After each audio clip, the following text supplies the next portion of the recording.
Welcome, welcome, welcome. Thank you, Elon Musk. By the virtue of Starlink, it's the 2024 NCAA Cross Country Preview Show. We hope you're excited, folks. We just had a top agent compare Parker Wolfe to the great Haile Gebrselassie. Could he pull off a shocker? Will Grant Blanks will repeat? Will Habtom Samuel spoil the party? Who's going to win the crazy women's race? Oregon, NAU, BYU. What about the men? Well, Oklahoma State, they were dominant last year. Can they repeat? Or will BYU upset the party like they did at Big 12? Folks, did you just see that behind us? The Let'sRun.com flag is here. We wish we had a 22-year-old female flying it for you. Instead, it's a robot that's flying it for you, folks. We don't want to show you actually what's flying it. But thanks for joining us. We're excited to be here. It's going to be an amazing day tomorrow. We hope you're excited. It's one of the greatest events. If you've never been here, you need to come to NCAA Cross Country. It's a must-do. I'm Robert Johnson. This is Jonathan Galt. We're going to give you the inside scoop from the press event, and then much more. Well, I hope not that much more. I mean, I'm excited to be here in Madison. I will say, anyone listening or watching back at home, you're part of one of perhaps the most ill-advised idea in the history of Let'sRun.com. At least it's maybe to the top 20. We've had a couple stinkers. It's 43 degrees right now in Madison, Wisconsin. Winds of up to 22 miles per hour. That's going to put your wind chill at about 33 degrees. And the sun, by the way, is setting in about 20 minutes. But Robert, we've spent the last half an hour setting it up to bring you live boots on the ground from the finish line show. From the finish line, we've got the Let's Run flag. We've got a support staff behind the scenes. I hope it's worth it. I hope that our battery doesn't die or we drop the signal midway through. But I'm excited to talk about this race, Robert. And you're as fired up about this cross-country race as I can remember. It's one of the best events in the sport. So we'll try to tell you what we've learned from talking to coaches, agents, runners, etc. Let's just start with the men. We just finished up the press conference. Grant Blanks was there. We talked to Alex Gibby. I mean, when I was talking to Coach Gibby yesterday, what struck me was he seemed relaxed and confident. You know, I think he feels, honestly, that Graham Blanks is in better shape than he was last year. And I asked Graham at the press event, hey, Coach Gibby told us he thinks you're in better shape. Is that the case? Like, you know, why do you think that? What have you changed about training? And what he said was fascinating. It actually would go against the Rojo training method. He says, the training doesn't change that much. I can pretty much wake up a year later, and my Garmin watch knows what workout I did a year ago, and I just look down to see, and I try to run a few seconds faster. And he's run a few seconds faster. He said it's starting in the middle of the season onwards than he did last year. So the workouts are basically by design the same workouts as last year, and he's running them faster. And I famously have told the story many times on the podcast about Rich Kadaw when he made the Olympics in Sydney. This is the bronze medalist at the World Championships 800. He said he forced the workouts a little bit faster than he did before, and he thought he was better to go, and he wasn't. So that can be a tendency of repeating the same workouts. I didn't like it as a coach, but it's working well for Graham Blanks. We'll see tomorrow, I guess, finally. Yeah, he said he was sort of nervous because he knew how fit he was towards the end of last season. Remember, he won this race with a big move with a K to go. And then a couple weeks later, he goes to BYU, sets the collegiate record of 13:03 for 5K. So he knew that, you know, to top that kind of fitness, you really got to be ripping in whatever sessions. And he said he has topped it. So he's feeling pretty confident, but obviously Habtom Samuel of Eritrea, New Mexico, will be very tough to beat because he beat him earlier this year on this course, beat him by about 8 seconds. He ran 26:53 this spring. So, you know, it's not going to be easy, but I don't know. We'll get to our picks a little later, but I think Blanks is feeling good. The Harvard team's feeling good about his chances. What about Parker Wolfe? Oh, by the way, folks, I guess we have him right here. The Blank shirts are here. The Wolf shirts are here. Wolf has his in hands. He's thrilled with them. We got a great photo of him with the shirts. Well, we talked to Miltenberg at the start line this morning, and we said, hey, you know, like, what's going on? What's the situation? What do you think? And he's like, you know, he missed 3 weeks in the middle of the season. And that's tough to overcome. But, you know, what shocked me was he didn't rule him out winning. He says he'll be up there. So he fully expected. He has a specific kind of race that he thinks benefits him. I said, if this is a repeat of the 2018 race, which was very slow and tactical, and it comes down to a kick, he's like, yes, that would be ideal. So he thinks Coach Miltenberg thinks Wolf's going to put his neck in there and try to do it.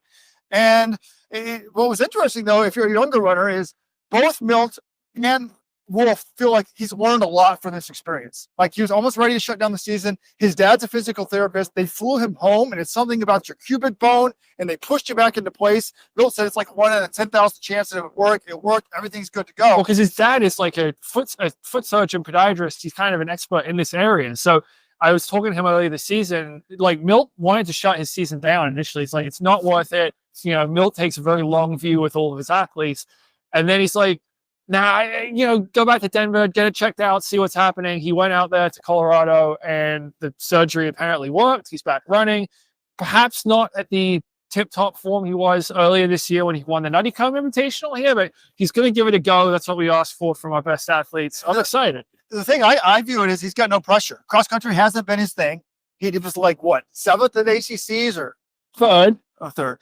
And, he has an injury, so it's all upside, no downside. We'll see what happens. Now, we did talk to, standing about 100 yards from here earlier today, a top agent. And we said, John didn't lead him on. He said, hey, give us a big bold prediction. And he said, my big bold prediction is that Bob Liking, Wisconsin's own, Bob Liking will be the top American tomorrow. And we were like, what? He said, yeah, I think Graham Blanks will try to make a big move like he did last year. It'll backfire. He'll blow up. And Liking will be the top American. Now, if you don't know Bob Liking, they call him Big Ten Bob because he's won 4 Big Ten titles. I mean, what a great name, folks. But it's a great nickname, Robert, because he's amazing at the Big Ten meet, but it's also a little derisive because he hasn't gone and done an NCAAs. This is a guy who ran 13:09 last year on the track while redshirting. And you would think a guy who's won 4 Big Ten cross-country titles would have been like top 10 or close to it. His NCAA finishes really haven't been very impressive at all. And Nick Bond did say last year, we didn't have any points. We needed to run well at the regional meet to qualify. He had to go out there and win it. So he didn't get to take his foot off the gas at regionals. This time around, he backed way off. He ran with his team at regionals. He's feeling rested. He's got the home course that he trains on. Nick Bond is expecting a big run from Big Ten Bob. Maybe Big Ten Bob becomes NCAA Bob on Saturday. I don't think he's even been All-American before, right? I mean, I feel like he's in the 60s a couple of years ago. I don't have the exact numbers. Vern said that 13:09 just totally raised his confidence. So, that's exciting. In terms of other potential individual winners, John? Well, I'd say Solomon Kipchoge of Texas Tech. Everyone knows at this point. He's a 28-year-old freshman from Kenya. He ran 59:37, the half marathon. I think earlier this year. Obviously, this is a 10K on grass. It's not the same as half marathon. I would even say like Blanks is 13:03 and Habtom Samuel running 26:53. You could argue those marks are even superior to a 59:37, but he's going to be done. He was second at the Big 12 meet for Texas Tech, so he's going to be in the mix. Brian Musau of Oklahoma State could be the fittest guy in America right now. He was the Big 12 champion. He beat Habtom Samuel at the Cowboy Jamboree back in September. And remember, Samuel, it wasn't close. He beat him by, 5-7 seconds, something like that. And Graham Blanks lost to Samuel at Nutty Comb. So Wisconsin, the pre-nats. So if you're playing the comparison game, Brian Musau is actually ahead of all of them. And the 2 races he's really gone out to try to win this year, he has won. So the concern I have with him winning this title is he runs for Oklahoma State. And I think Dave Smith is leaning towards sort of having him run a little bit more of a conservative race to make sure he doesn't blow up and, cost them the team title. So I don't think he'll win, but maybe he changes the plan and he sees the glory midway through, is feeling good and goes for it. So that's a guy to watch as well. Let's talk about the team battle. Oklahoma State, 5 in the top 15 last year. 4 of them are back. You think they run away with it. They lost the Big 12 meet to BYU. I'll say, Coach Gibby seemed calm and relaxed. To me, Coach Dave Smith, Oklahoma State, he seems uptight. I don't know if uptight is the right word, but he's not relaxed. He's a little bit nervous. He told John, he's like, yeah, I think we have the best chance to win of anyone. He said this in the preseason. He said it this week, but I don't think it's greater than 50%. He needs Masoudi, the NCAA 3K champion back in the day, to step up. And he was like in the 30s at the Big 12 meet, right? Yeah. And this is a guy that needs to be top 20 here in this meet. Now, last year, Oklahoma State had 2 guys that finished way higher in nationals than they did at Big 12. So they've done it in the past. They could potentially do it here. And he's like, we just trained really hard. I think I overcooked last year. We recovered fine. and he held a couple guys out of regionals they thought were overcooked. I think their A game, if they run their A game, BYU doesn't touch them. And I was telling Dave, I said, I read Jonathan's preview. When I read it, I was like, I think Oklahoma State's going to win this. And I don't think it's going to be that close. But, BYU's been having a fantastic season. They've got an Olympic steeplechaser on the team. They've got a number of good guys. Ed Eiston was not at the press conference today, so we didn't get a chance to talk to him. But you talked to him earlier in the week, right? I did not talk to Ed earlier in the week, no. But, I mean, the concern about BYU is that they've had very strong teams for a number of years, and I'm sort of comparing them historically, but historically, they'll have a great regular season. They'll rock the regular season. They won't really be able to go reach the next level. They're not the kind of team that'll have like a guy who is 30th at the conference step up and get top 20 in NCAAs. And you will see that from someone like Iowa State or Oklahoma State, or maybe even NAU might have a kid like Santiago Prosser 2 years ago. He stepped up and saved their bacon against Oklahoma State. And BYU, traditionally, they just kind of take the regular season super serious, which I love, but it also means they don't really have another level to go to, and they might need that. If they run the same race they ran at Big 12s, but Oklahoma State runs a lot better, I think Oklahoma State beats them. I mean, remember, Oklahoma State was winning that race at Big 12s through 7K, and really this LeBron Kip-Kemboy fell apart the last kilometer, and that's what cost them. So that's my concern. This will be 10K. This will be 10K, so that could hurt him, but also, maybe if he runs, he was like leading the race the way through, and maybe if he's like back a little bit, I don't know. BYU certainly has a path to victory, but I don't know if they can score 60 or 70 on their best day, and I think that's what Oklahoma State can do, because we saw them do it last. They scored 49 last year. And those are the top two teams. The reason why I haven't talked to anyone else is because John's done the research. 17 of the last 19 years, number one or number two has won. The only two times it hasn't happened, that would be number three, which is is Arkansas number three? Who's ranked number three right now? Someone in the chat tell us. It's either Iowa State or Arkansas. And I think it's Arkansas. We've had a couple people here talk about both teams. I mean, one guy said, "Hey, Andy Powell of Washington, Coach Powell." He's like, "Hey, I like Chris Bucknam. I like the Hogs." He's like, they're Massachusetts guys, and I didn't realize the Bucknam families and the Powell families are friends. But Arkansas's got a number of good guys. As does Iowa State from overseas. And, I think if one of those two top teams has an off day, those teams are more than capable of winning it. Yeah, well, Arkansas has three terrific front runners. They've got Yassine Abdallah, who's now in his third school. This is a guy, he got into the Olympic marathon without even a marathon time this summer for Sudan. And a lot of people are like, what the heck is he doing the race? He shows up, runs 2:11 on a brutal course, and then he comes back. He transfers from Tennessee to Arkansas, and he stepped right in, and he's had a great cross-country season. So he's going to be up there. Patrick Kiprop is a consistent guy at the front of these packs. He's been top 10 at NCAAs twice, so he'll be up there. Karami Yago. Those three are solid. The question is, can they find a 4 or 5 guy? They got two transfers, Masai and Chezidin from Akron, and they were really good at this meet last year. They've been a bit hot and cold this season. They've got Ruben Reyna, they've got Ben Shearer, who have put together some strong races in the past, but there's a bit of a question mark. So if all their guys hit, or if like 2 or 3 of their back end hits on the day, they could be up there, because I think their top 3 will be solid. And then Iowa State saw it last year. They came in ranked 17th. They finished 5th. They've got a bunch of guys who have finished really high up. They've got a couple very talented Kenyan freshmen, Robin Berra, who's been running well this year, and Joash Ruto, who's an 8:22 steepler. Those two guys, plus, Sinelli Masondo, Rogers Kiplimo, Gable Sapira, that's a really good team. That's a podium team. I think, maybe if they really have a great day and one of the big dogs, BYU or Oklahoma State, slips, they're going to be in contention. Outside of those 4 schools we mentioned, Iowa State, Arkansas, Oklahoma State, and BYU, I really don't see a path to victory for any other team. I agree with you. All right. Is Wilden there? Can we get him on? Let's make the men's predictions and then move to the women. I'm getting extremely cold, John. You are correct. It's damn cold out here. Oh, I'm feeling better. If I just give me a thing of hot cocoa, I can go another hour out here. This isn't that bad. All right, men's predictions team-wise, I'm going Oklahoma State. No good question to my mind. I want Dave Smith to win it. He's always answers the phone when we call. They have rooting for someone to win just because they treat journalists nicely. It's not that. It's like they had 4 from the top 12 returning.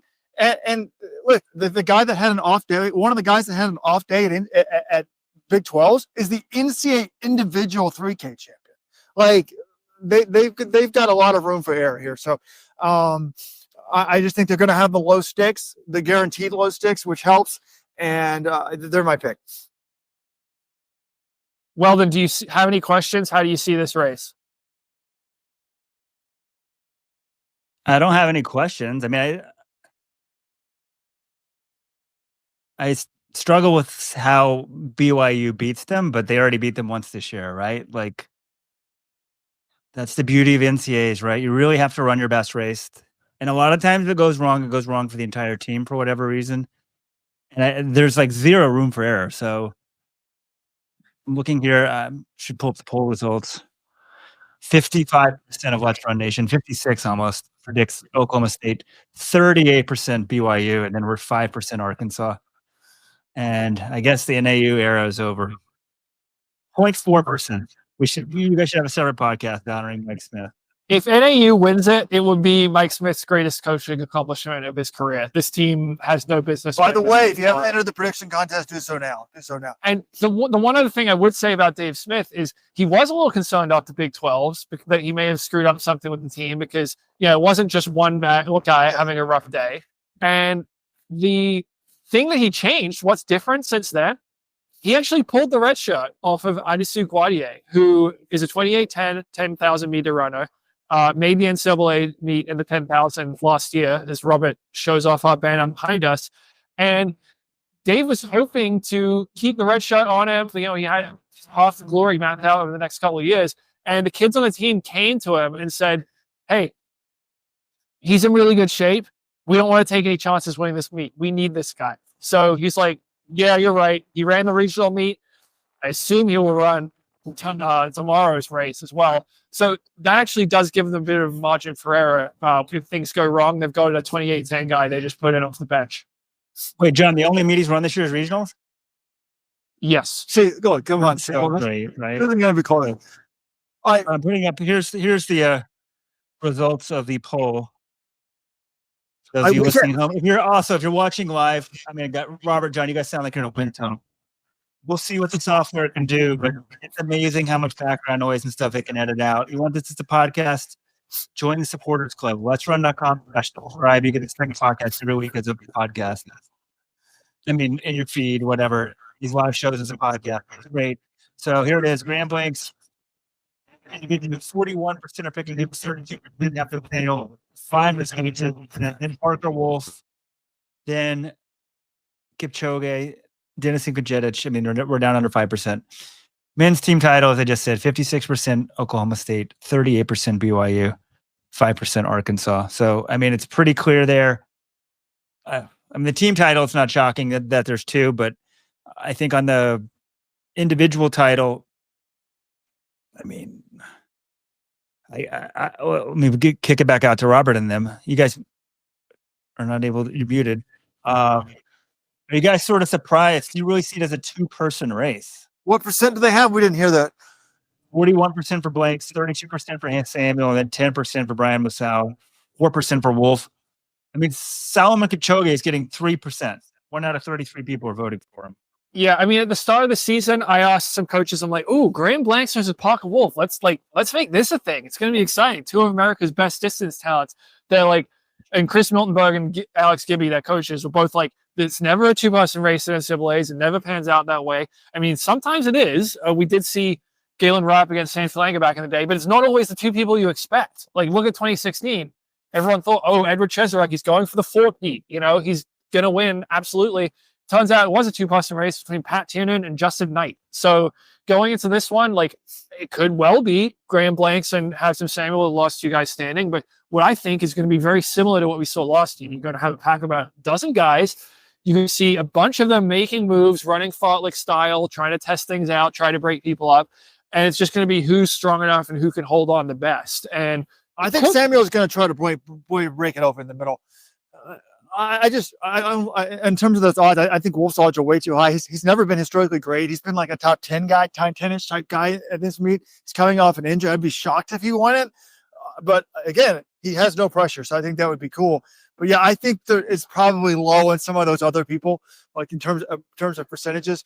I mean, like Dave Smith thought Musal could make the Kenyan Olympic team, right? Last year. Yeah. He didn't do it, but I was going to go. That's my pick. Musal of Oklahoma State. They've never had an NCAA champion. I think it's going to be a big day for Oklahoma State tomorrow. I am hesitant that they wouldn't let him go for the win, but I don't know. I mean, you can ask him not to go for the win, but sometimes you got that, you're running the race, you got that instinct, he might just go for it anyway. Because last year there was 2 Oklahoma State guys that were pushing the pace in the middle of the race, so that didn't impact him last year doing badly. So I don't really see how when you're number one guy, like what's wrong with unleashing him? Like, is he really? The worry is if he's not actually the number one guy in the country, but he thinks he is, and he tries to make a move to break all these guys, he goes too hard, he bankrupts himself, and he loses 20 places in the last K. By the way, we do got to give a shout out. If Wolfe doesn't win it, he'll be young, like the same age that Graham Blanks was last year when he won it. And Graham Blanks was the first American under the age of 22 to win this race in over 20 years, I think. So super impressive what Graham did. It's just super hard to repeat. I mean, we've seen obviously Clayton Young do it. I mean, Connor Mance do it recently. They're the same person, right? That's what everyone assumed to this point. All right, who's your pick? I'm going with the same 2 guys from last year. I'm going Graham Blanks because I do think he's fitter than he was this time last year. I think he's made some gains from when he raced Habtom Samuel and Dunycombe. Yeah, he was 9th in the Olympics. This guy's a total stud. So he's my pick for the team. Oklahoma State, we've already covered the reasons why. I just think that ceiling's they've got the highest ceiling.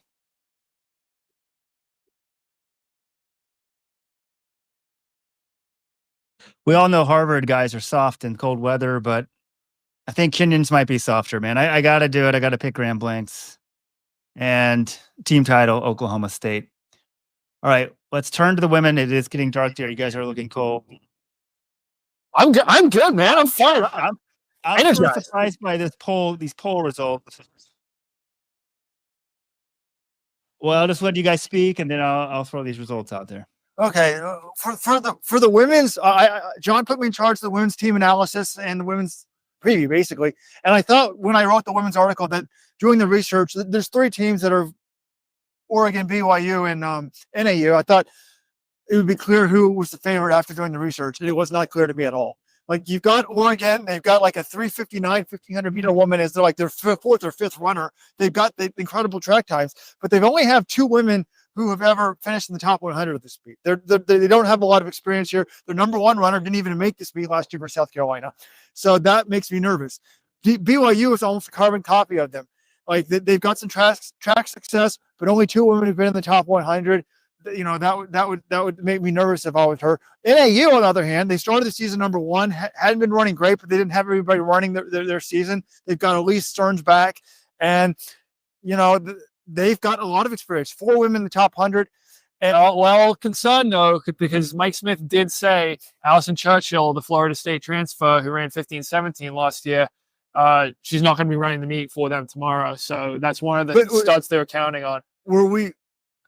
She hadn't run at conference or regionals. Yeah, so I wasn't, when I did my preview, I wasn't expecting her in there anyway. So I don't think I had her as one of the 4 in the top 100. Okay. Because I think I'd already ruled that out when I did my preview. So that to me didn't stun me. But so you can make, and I asked Mike right before the press conference, I said, hey, is that how you see it? Yeah, we've got experience, and it's going to be a lot of points. Like the 5th runner might be 60th or 70th. And if you're out in 100th place, do you feel sorry for yourself and pack it in and go backwards? Or if you're surrounded by other people, or do you move up and get into 60th to win the team title? Like, it's going to be a lot of points, almost certainly over 100. And that makes it really hard to predict. But, when I asked DLG Taylor in the formal press conference about this, she's like, yes, you're right. They don't have the experience. And what was the quote? It was, she was basically like, they don't have the experience until they do, but tomorrow's a great day to get it. Something along those lines. So I'm with her. Robert's whole approach is like, if you haven't run the NCAA cross country championships before, you're in a huge disadvantage. I'm like, these kids are only in college for 4 years, so they only get to run this meet 4 times. Some of them 5, though, if you were a COVID kid. And yeah, it's like, okay, someone who ran 27 minutes for 10,000 meters on the track, they're not going to be a good cross country runner. I don't, find me the one it's kid, more- find me the kid who can't do that. Like It's usually it translates. It's a nuanced take of me. I think it's more of an issue. Not if you're a stud. If you're in the top 10, running in the top 10 of every race, it's the same. It's just you're in the top 10. But when you're in the 50s and 60s, you're surrounded by 100 people. That's not something normally good runners are used to. So it can be a little bit thing. But I love Diljeet Taylor. By the way, we had the whole press conference out. She made fun of the men. I saved the press conference. I'm the most liberal feminist journalist out there. People were asking the men, just men questions. And I asked Diljeet Taylor a question, and she made some comments. She's like, finally, someone asked me a question. I was like, yes, thank you, Diljeet. But she said, I like this motto. She's like, I've been telling the women, our motto for the year is embrace the imperfect. She's like, it's not going to be perfect out there. I just love that coaching. Like, you might lose a shoe. You might fall down. You might slip, whatever. Don't panic. Expect it. And then you don't freak out. And I really think that the way she reaches these young women, and she said, I want them to be great runners, but I want them to be great women. And if I was like, had a daughter and was, it would be really hard to turn down Diljeet Taylor, I think, in the recruiting process. She has them over for dinner. She just seems really to be involved in their lives and a huge impact. So she's obviously, had great success too in terms of performance, but it is cool to just talk to her at these things. Yeah, she's created a great culture. And I think one thing, I talked to one person who knows her pretty well at the press conference and said that she has a chip on her shoulder the size from Mount Rushmore because, she's really never satisfied. And I think the one thing, this meet last year, BYU is expected to contend for the podium. They went out too hard and they totally bombed. They finished 14th. And Diljeet Taylor was like, it kind of broke me almost. She was like, how did this happen? One of the things she prides herself on is her teams always perform well at championships, so they rise to the moment, and they didn't do it. And she was like, is this on me? Like, what happened? She took responsibility. She talked to her mentor, Frank Gagliano. She just helped her talk her through it.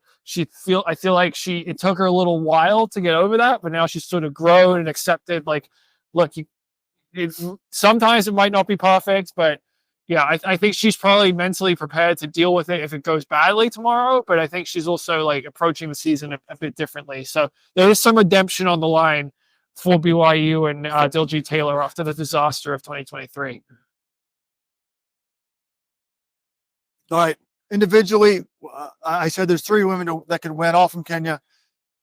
Pamela Kosgei, Bridget Kosgei's younger sister, the freshman at New Mexico. To me, she's the favorite. She was 3rd at World Juniors. I mean, look at the women that finished right ahead of her and right behind her. One of them is an Olympic bronze medalist. One of them's run 14-16. Like, it's a massive talent to get that high. And then, the other options there would be Doris Limgall of Alabama. She ran 14:40 in the roads before even setting foot at Alabama. She was 2nd last year, SEC champion. Now, Kosgei beat her earlier in the year, so that's why I said Kosgei deserves to be the favorite. And then you've also got Hilda Alamoy of Florida, who was NCAA runner-up in the 5K and 10K. She was 2nd behind Limgall at the SEC meet. Former teammate, Alabama transfer. She's now at Florida. I think those are the 3. They're all fantastic track runners. Well, I guess Pamela Kosgei actually hasn't run that much of the track, but we've seen what she is capable of. She broke the course record on this course at the Free Nationals meet back in October. So yeah, I think it's between one of those 3. And it's honestly, Robert, was it you who was asking me, or maybe it was someone else was asking, like, who's going to be the top American woman in this race? Like, is there anyone who could factor in? And someone started a thread on it. It was like, oh, Chloe Thomas from UConn, she might be the top American. It's like, nope, she's Canadian. Kaylee McCabe, Canadian. So it's actually a pretty interesting question. I don't know. I think you saw how good they were last year with Caitlin Toohey and Parker Valby, and that's just a lot of talent to replace. So the first American might be a fair ways down. Maybe not even in the top 10, but step up. I hope someone proves me wrong. All right. Should we make the predictions? I'm ready. I think I'm going to go for the last, and I apologize to Dave. For years, I've been rooting against it. Look, when Weldon was one of like 5 people training in altitude in 2000, we started Let's Run at Flagstaff. There was hardly anyone there, honestly. Like, NAU was the plucky upstart, and we wanted to run man just for them to be top 15. But recently, they've been dominating the NCAA, and it's been like boring. And I've been rooting against NAU on the mid side. But I want Mike Smith. when I started that preview, I thought he's not getting the storybook ending. And now I think that he really could. And I think those women, my prediction is Mike Smith goes out on top. Not on the men's side, but on the women's side, they win it. I just think they've got experience. They're going to have one low stick in Stearns. I don't know. I've been rooting against Mike for too long. He's been too great for the sport. And this is his final cross-country meet as a collegiate coach. And I just think that would be cool. So that's going to be my pick. Yes, I am worried about the lack of cross-country experience. I guess maybe you might say the Olympic 359 runner is not going to be worried about not having performed in this meet. So are you going to pick Oregon or are you going to pick BYU?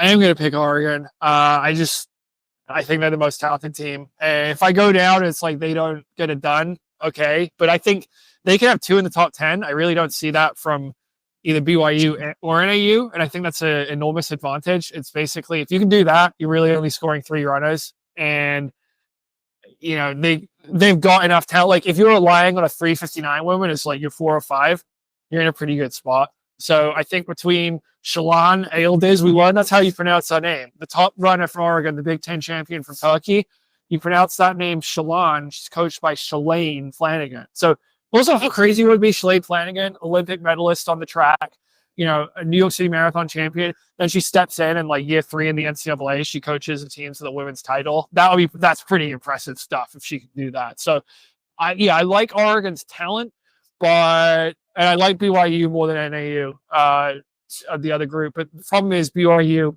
Jenna Hutchins, who was one of their best runners, she hasn't raced recently. It seems very unlikely that she'll be running tomorrow, and that's going to hurt them. They've got other women who can step up.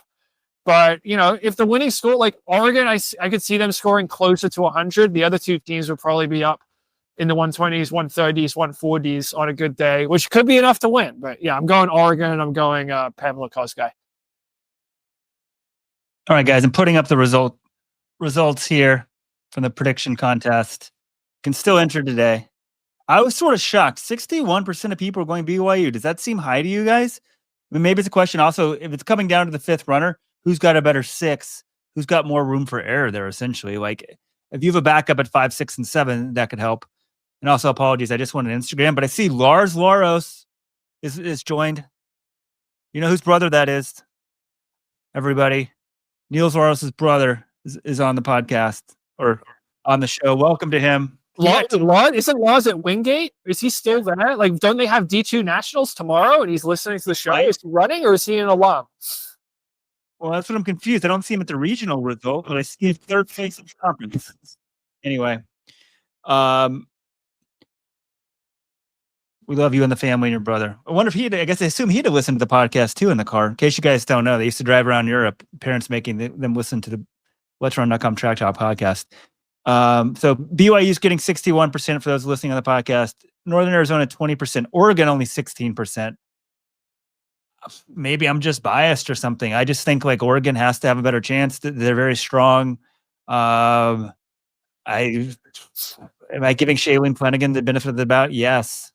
Individually, Pamela Kosgei, huge favorite, 55%.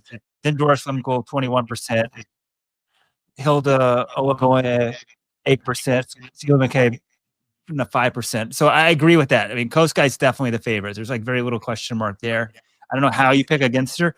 Obviously, could somebody upset her? Yes. I mean, we saw the Jenny Simpson who just completed 7 marathons and 7 continents, coming back for that year to run NCAAs. He's just completely, absolutely bombing. So that is possible. Well, yeah, anything can happen. Like I said, Cheserek won 3 straight and then got 3rd as a senior. That's no one saw that coming. And I wonder, was that the end, John? Was that the downfall for Cheserek right there? He did well. He came back from that meet and he won the 5K and the 3K in NCAA indoors, but he did get crushed by Josh Kerr in the mile in NCAA indoors that following winter. Granted, Josh Kerr turned out to be a pretty good miler, so I don't think there's much to be ashamed of there. The lights are coming on behind us. The sun has set in Madison, and you know what? Maybe the final takeaway is this: winning an Olympic silver medal and winning the New York City Marathon was not enough for the Johnson brothers to learn how to pronounce their names. But maybe if Shalane Flanagan can coach a team to an NCAA cross title, they will learn how to pronounce her name properly, because we had a Shalane just a few minutes ago on the podcast. Was that me, John? That was you, Weldon. It's slightly sounded weird, but I'm like, no, that's not how I say it. She made fun of me. I know how to say her name. It's a I Texas was Twitter. shocked. I was like, did I hear that right? What came out of my mouth? Because I It's swapped out. Yeah. Okay, let's share a few other tidbits that we learned. We were talking. And also, wait, if you're just joining, sorry for the audio, people. It is a little bit crazy, but it'll get cleaned up in the podcast. You won't even hear the background noise. The software is amazing. Join today, let'srun.com/subscribe. All right, Robert. They won't appreciate if they're listening to it on a podcast, though. We braved the elements for you. The wind chill in the 30s. We want to rust one flag. Of course, Let'sRun.com is live in Radisson, Wisconsin. Well, Verona, actually, at the time of record. Did Robert go buy a Starlink today? He did. Like, Robert I don't really like stress. I don't know who does. And Robert, the whole afternoon, we were driving all across the state of Wisconsin to find an internet setup and get lunch and make it back to the course in time for the press conference, which we barely did by the skin of our teeth and my skillful driving. So we need 6 of you to sign up for Supporters Club now to pay for the Starlink, folks. Come on. But we're not even on it, right? This is so Let's Run. Robert calls me 3 minutes before we're supposed to start. There's a wind tunnel. We're not blocking the wind, but we have a Starlink that we're not even using. Thank you, Elon Musk. They had no Wi-Fi, but then the Wi-Fi started working. They're the same speed.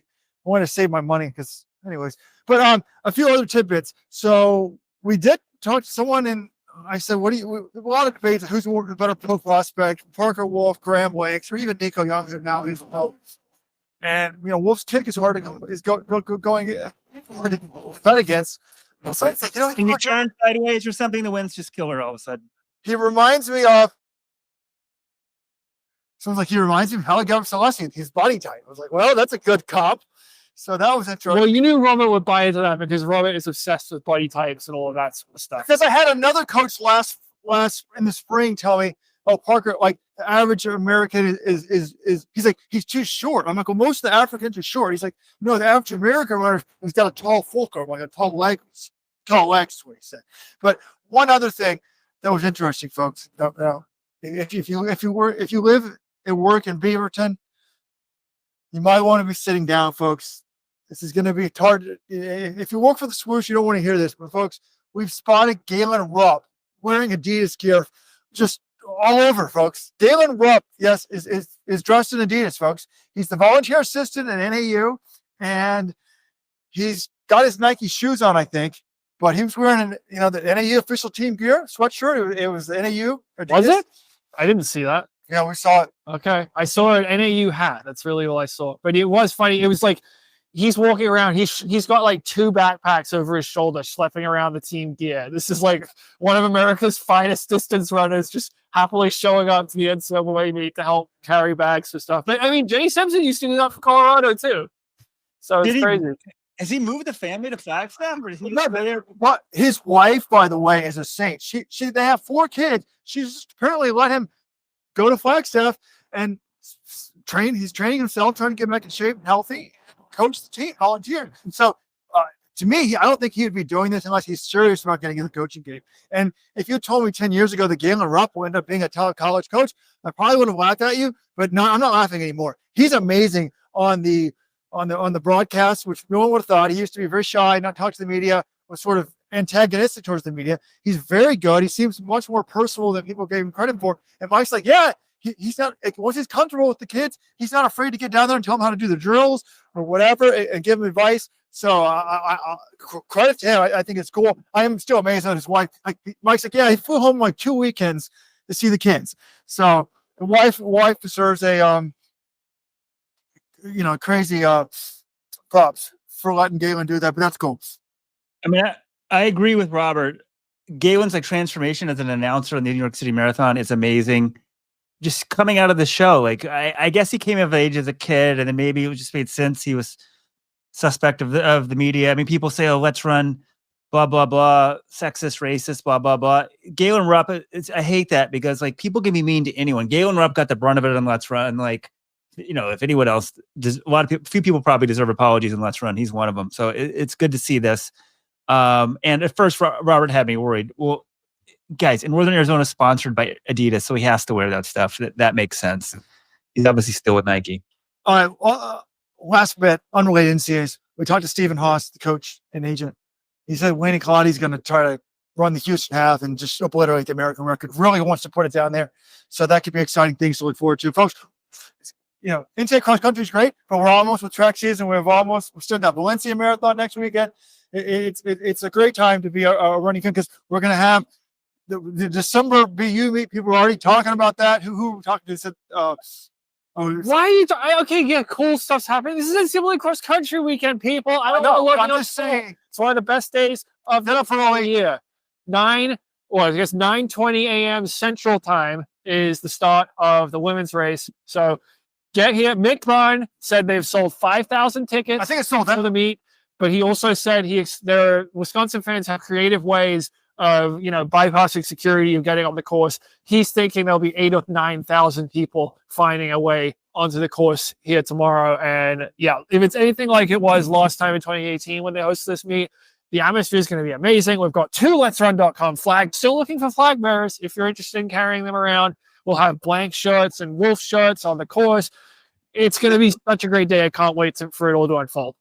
Well, someone there possibly saw the flag bearer's head. So I don't know if that's a sign. If he's trying to stay quiet, he works elsewhere in the industry, but we saw him. But I think it's a sign. It's like the Grim Reaper. When the flag comes out, it's time to end the show. Thank you, guys. We appreciate it. If you enjoyed this and you want it as a podcast, letsrun.com/subscribe. You guys do a show tomorrow live at 6 in the morning? Who knows? Later, everybody.